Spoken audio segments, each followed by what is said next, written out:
Hi friends, welcome to my YouTube channel Dharma's world. Friends, AP జిల్లాల వ్యాప్తంగా చూసుకున్నట్లయితే DSC notification వచ్చినప్పటి నుంచి కూడా అభ్యర్థులు అనేక సమస్యలు ఫేస్ చేస్తూ ఉన్నారు. అయితే ఒక ముఖ్యమైన సమస్య ఏంటంటే స్థానిక ఐటీడీఏ ప్రదేశాల్లో ఉన్నటువంటి గిరిజన పోస్టులు, గిరిజన టీచర్ పోస్టులన్నీ కూడా తమకే ఇవ్వాలి అని మన్యం ప్రజలు ఎప్పటి నుంచో కోరుతూ ఉన్నారు.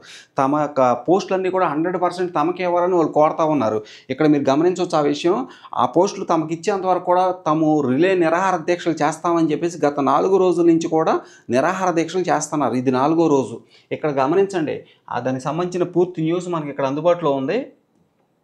రైట్, 4వ రోజు కొనసాగిన రిలే నిరాహార దీక్షలు స్థానిక ఐటీడీఏ వద్ద ఆంధ్రప్రదేశ్ గిరిజన సలహా మండలి ఆధ్వర్యంలో చేపట్టిన రిలే నిరాహార దీక్షలు రోజు 4వ రోజు కూడా కొనసాగాయి.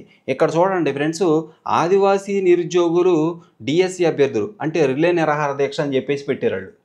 ఇంకోండి, ఆదివాసీ నిరుద్యోగుల డిఎస్సి అభ్యర్థుల రిలే నిరాహార దీక్ష 15వ తేదీ నుంచి మొదలుపెట్టారు. ఇంకా జరుగుతూనే ఉంది అది.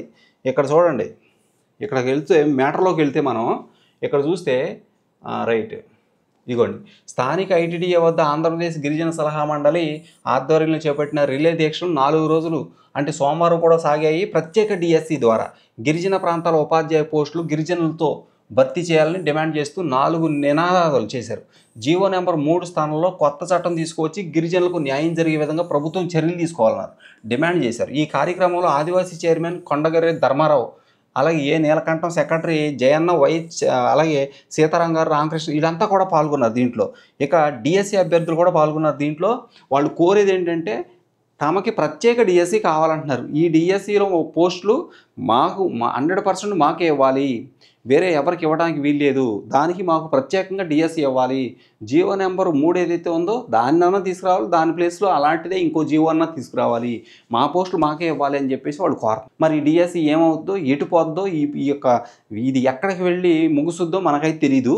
మొత్తానికి వాళ్ళు మాత్రం చాలా స్ట్రాంగ్గా తమకి 100% పోస్టులు తమకే ఇవ్వాలి, అంతే తప్ప మా పోస్టులు వేరే వాళ్ళకి ఇవ్వడానికి వీల్లేదు, మా పోస్టులు ఈ ప్రదేశంలో పోస్టులు మాకే, ఐటీడీఏ ప్రదేశంలో పోస్టులు నిజంగానే అక్కడ ఉన్న వాళ్ళకే ఇస్తారు, స్థానికులకే ఇస్తారు. ఫస్ట్ నుంచి ఉన్నదే అది. Okay, thank you so much for watching. Please share this video and subscribe my channel. Thank you so much.